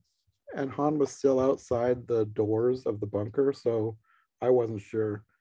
oh I no, it just couldn't have figured it been was then. just a Random rebel. trooper. Yeah. Yeah. And they were calling from inside the walker, saying that the rebels were fleeing into the woods. They needed more troops. So they send a bunch of people out, and then they're all trapped, and they can actually get into the bunker now. Mm-hmm. Through all this, you also have more scenes with Luke and Vader. They're like going around the console room talking about joining the dark side, etc., etc. And it's just kind of a consistent loop of join the dark side, let go of anger, give yourself into anger and all that stuff. But it's like you said it like 5 times. Do you think I'm going to change more now than I did previous? Yeah. At this point, Vader says that joining him is the only way he can save his friends. And he says, your thoughts betray you. Your feelings for them are strong, especially for your sister. And I don't think that he even knew there was another one at this point. I think he just figured it out just now. I think he read his mind or something. I'm not sure exactly how the Force messaging thing works, but he just now knows that there's another one. He says, your feelings have betrayed her too. Obi-Wan was wise to hide her from me. He says, if you won't join the dark side, then perhaps she will. And then he screams, never. And then there's like a frenzied fight. And he's like really slashing at him, and he ends up cutting off his hand. And then Palpatine goes into his evil laughter. And of course, I don't know if this is iconic or not, but he's like, good. Oh, yeah. Very iconic. It's like his catchphrase. Well, he says it early and often. Hey, did you know that Ian McDermott was only 7 years older than Mark Hamill? I thought you were going to say he was only 7 years old. I mean, maybe another time, but no. At one point he was just 7 years old, but in this case, yeah. No, I didn't know he was that. I knew he was younger than. I mean, obviously younger than he was in the prequels, but I don't think I knew he was that young. I always just assumed he was kind of middle-aged at this point. Yeah. I mean, I don't remember how old Luke was at this point, because he would have been relatively young in New Hope, but over the course of 20 in New Hope. All right, so it would have been 26 or 27, being that the movies took place over about 6 years. So Ian McDermott was probably in his 30s. Yeah, something like that. I guess he has a lot of makeup on, and I didn't know he was that young. I guess I thought he was maybe 40s or 50s, but he's probably 40s or 50s when he did the prequels. Yeah, sounds about right. So he played an old man when he was young and a young man when he was old. Yeah, and an older man and a resurrected man when he was even older. Yes. He's like one of the most consistent characters in Star Wars. He's like all over the whole story. Yeah, well, him and Peter Mayhew were the only to be in all three prequel or all three trilogies, or I think that just the two of them. Anyway, Was Peter Mayhew in Force Awakens? he I played guess he some. probably wouldn't have. I know he recently died, but he probably was still alive at that point. Yeah, he was still alive. He just died here like last year or the year before. So yeah, he was in there, but any like stunt work or where the costume had to be worn extensively, they had someone else do it. I think the new Chewbacca. I'm probably gonna butcher his name. I want to say it's Jonas Suetamo. Okay. I think he's like Swedish. He's like Cool. super tall. Very good for that role. Yes. Anyways, at this point, after he's cut off Vader's hand, he says, "Now fulfill your destiny and take your father's place at my side." And then Luke tosses his lightsaber away and says he's failed. He'll never join him. He's going to be a Jedi like his father, or he is a Jedi like his father before him. And he says, "So be it. If you will not be turned, then you will be destroyed." And then he's zapping him with Force lightning. And Vader's watching at this point, and he's slowly getting up and coming over. But I don't know why, but to me, like knowing what happens, I don't think this is his intent, but it almost looked like he was sneaking up on Palpatine. It's like he's going to take him out from behind, even though I don't think the Vader had that in his head at that point. But he was the movement of him coming up behind Palpatine was like he's coming in for the kill. Well, I think he did not necessarily sneak up on him, but I think there was definitely some stealth to what he was trying to do. Like, even though Palpatine was kind of focused on what was going on, it was still a matter of you don't want to let him see you doing it, I would imagine. I also had a question here. Maybe you could answer this, having seen the original trilogy. Mm-hmm. You have Luke yelling, "Father, please," and this is where Vader turns and he yells, "No, no," and he tosses Palpatine down that shaft. But there was that whole thing, like everybody was so upset about them adding him yelling "no" into the third movie. So I was just wondering, did he say that no, no in this movie, or did they add that in a re-release? Honestly, I don't remember that particular part. I would, because there wasn't a lot changed about the later half of the movie. Like what happens in the lightsaber duel pretty much is as I remember it. If they added anything, it was relatively subtle. Because I mean, the yelling "no" makes sense, but I don't know, the whole controversy of him in episode 3 yelling "no" and everybody was like saying that was a horrible scene.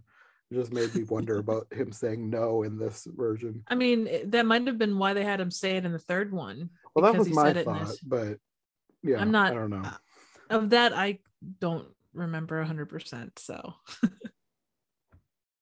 But yeah, he tosses Palpatine down the shaft, and there's a big explosion at the bottom, and Vader is dying at this point. Through this whole thing, you still get more battle scenes, and the shield ends up going down, and Lando goes in to blow the thing up.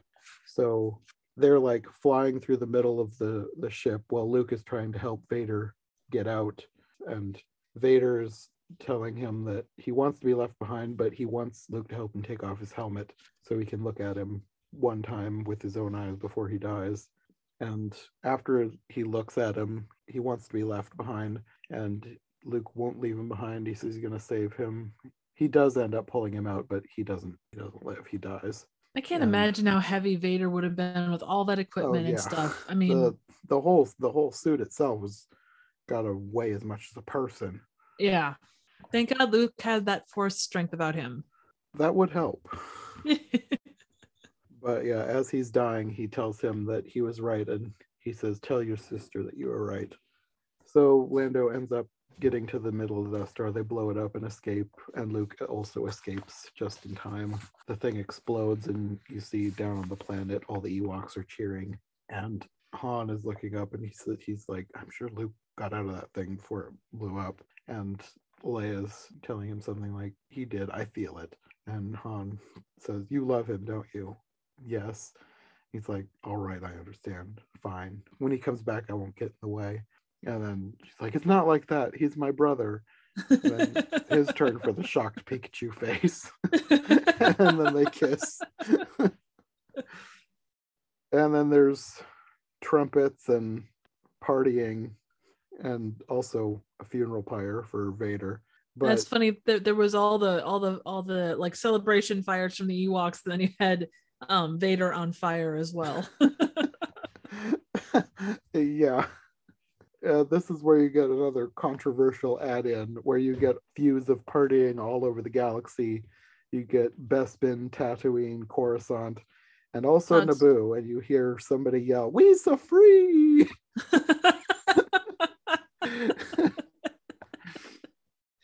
that is one interesting take. Like that'll be something will be very interesting to talk about when we hit Phantom Menace. Yeah.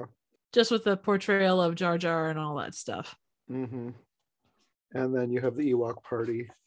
And I don't know what the original music was, but the music that plays here, I really like. I really like this whole song.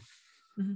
It was a lot more, and not that this is bad. This music is, in my mind, a lot better than what plays in Jabba's palace. But it was definitely more, not native, but like more, like simple, I guess. That makes sense. I mean, It didn't have the grandiose, and not that this was terribly grandiose, but compared to this, it was much less grandiose. yeah. Well, it probably was supposed to be the Ewoks playing because I think the Ewoks were playing instruments in the scene. Oh, I So I'm sure remember. it was probably supposed to represent what they were actually playing.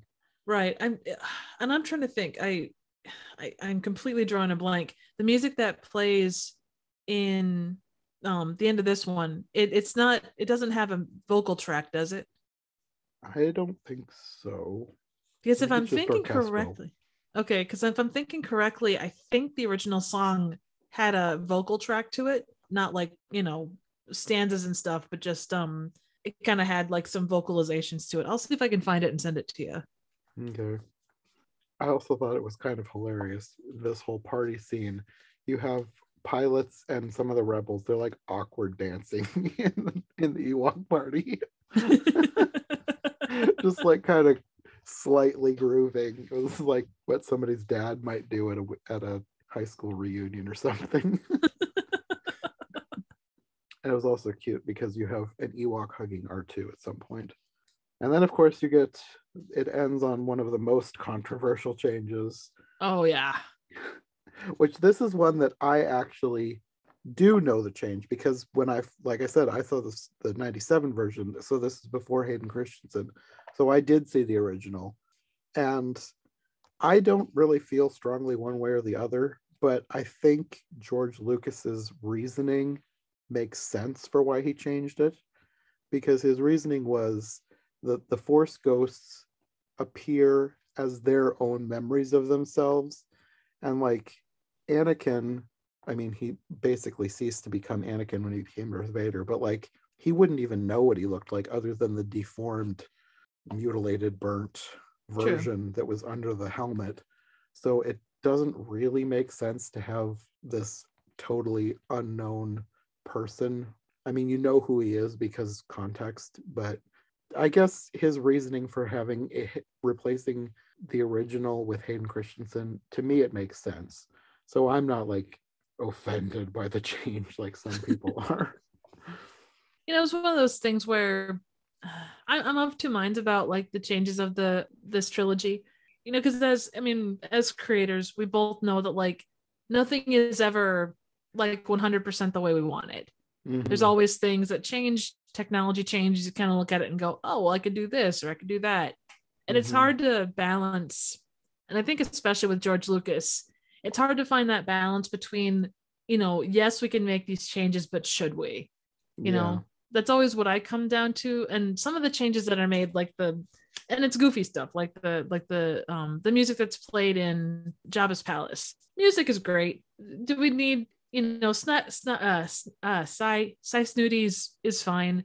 The other guy, I'm sure it was probably something to, make people smile, but it didn't really do anything for it. Some of the shots of Mos Eisley to show size, back Mm-hmm. in A New Hope, it's one of those things that it really added to it. There's other stuff, it's middle of the road, like being able to see Cloud City instead of just white walls. That was a definite improvement. It kind of gives you scope. Mm-hmm. So, all those changes, you can be of two minds of them. As far as Anakin showing up the way he did, looking at the trivia, Hayden Christensen didn't know what they were using it for. And he said that he would have changed the way that he act had he knew where it was going to be, because it is a very one of those scenes. It's like it's giving Anakin the happy ending that he didn't get in life. Yeah. So yeah, I don't know. And seeing it as Hayden Christensen and not, I think it's Sebastian Shaw is the guy that played him originally. Like, is that is that taking away from what he was? But then the reasoning for leaving it as Hayden Christensen makes sense too. So I don't know. Hopefully that wasn't too rambly. No, that's fine. I think for most of the changes, because I didn't see the original, I guess it's because that's why I don't get all upset about the changes. No, understandable. And that's a like, I hate that I'm gonna sound old, but it's as much a generational thing as anything. You know, if you saw what was the original, you'd look at this and go, you know, these pieces don't fit. You know, there are some great CGI pieces, and there are some absolute crap CGI pieces. You know, Jabba from A New Hope. Oh God, when it first came out, it was just atrocious. You know, I mean, and again, you know, you have to work with the technology of the time, and it's not something that anyone could do. You had to have the best of the best to do it. So and that's I don't know where that sits. I'm glad they did go back in and tweak it further. Yeah. So, and then, I mean, but it then still doesn't look perfect, but it looks way better than it did. Right. And then the other thing that comes to mind with that is, though, is where do you draw that line? Where does it become? Yeah. You know, and that's a question. George Lucas's problem too. He doesn't know. He doesn't, like, he wants to always go back and fix everything. And I think for as much as people want to complain about him selling it, I think he probably needed to for his own mental health, because otherwise he'd be fixing this all the way to his deathbed. Oh no, 100% agreed. And I mean, just gotta add in one more Wampa.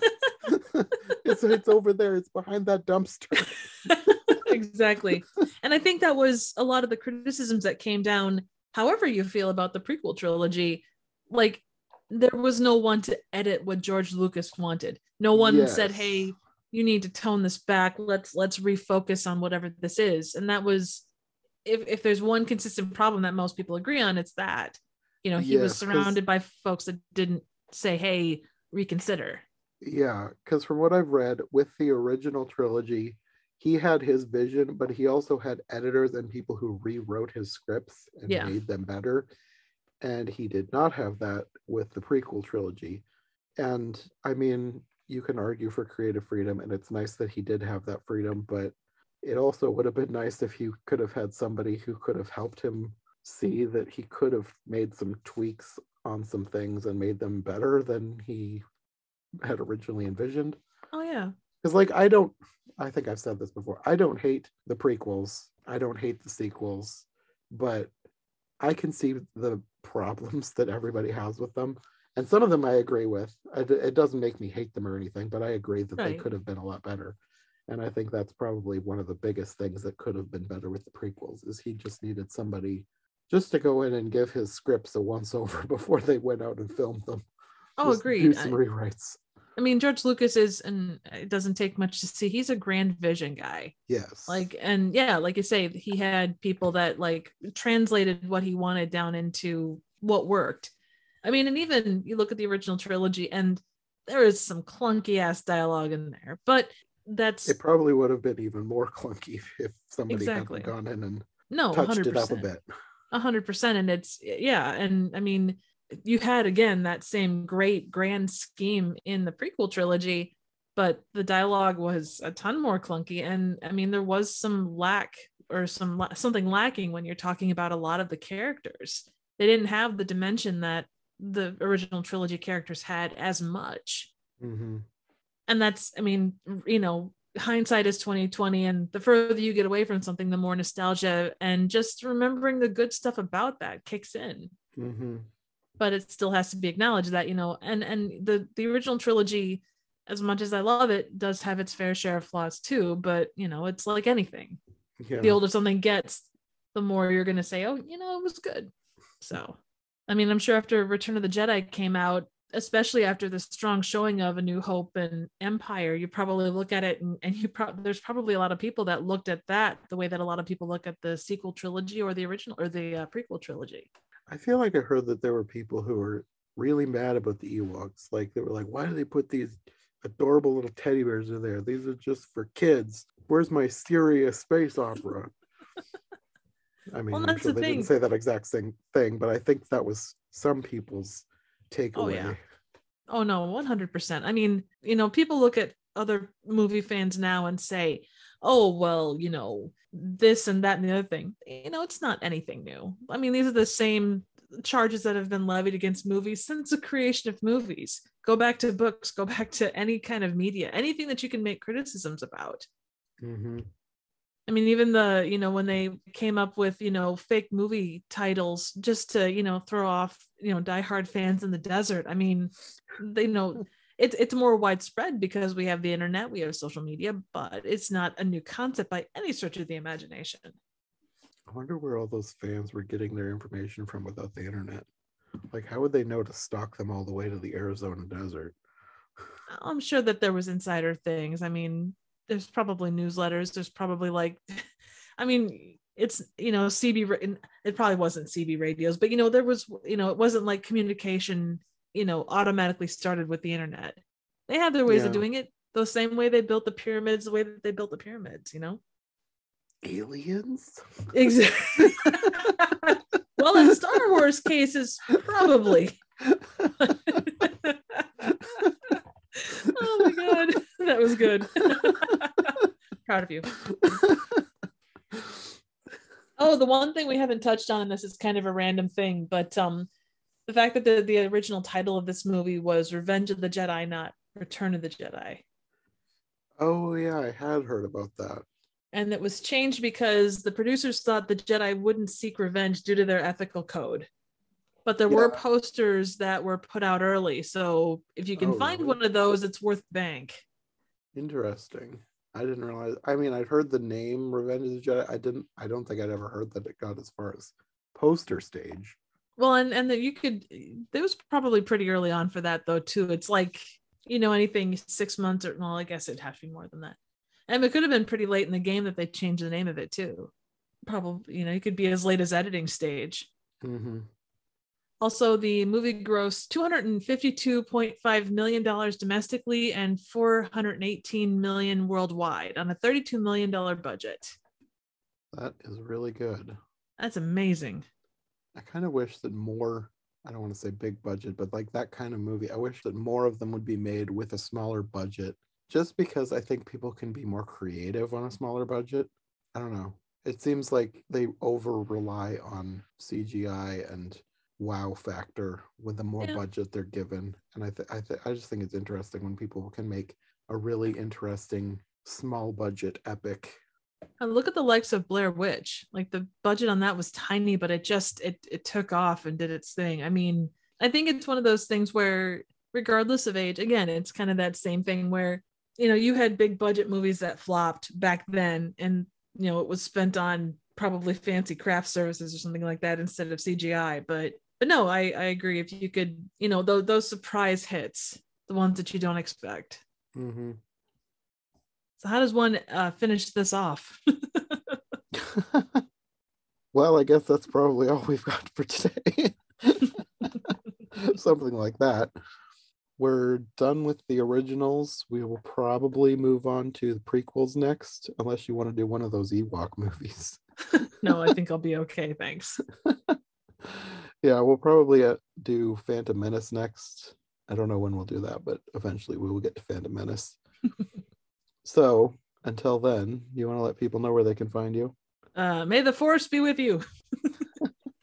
Today is May 8th, so we're 4 days late to saying May the 4th be with you. Although whenever this comes out, it'll probably be like June or July. June 4th be with you? I don't know. Anyway. If I end up releasing this on June 4th, that'll be hilarious. June the 4th be with you. July the 4th be with you. August the 4th be with you. That way you're covered. Okay. You can find me here on YouTube at Trivial Theater. You can also find me on Twitter at Trivial Theater, or literally at Trivial Theater. So yeah, that's kind of where I hang out. So stop by, say hi. Okay. Well, until next time. Take care. May the force be with you, or the force will be with you always. You too.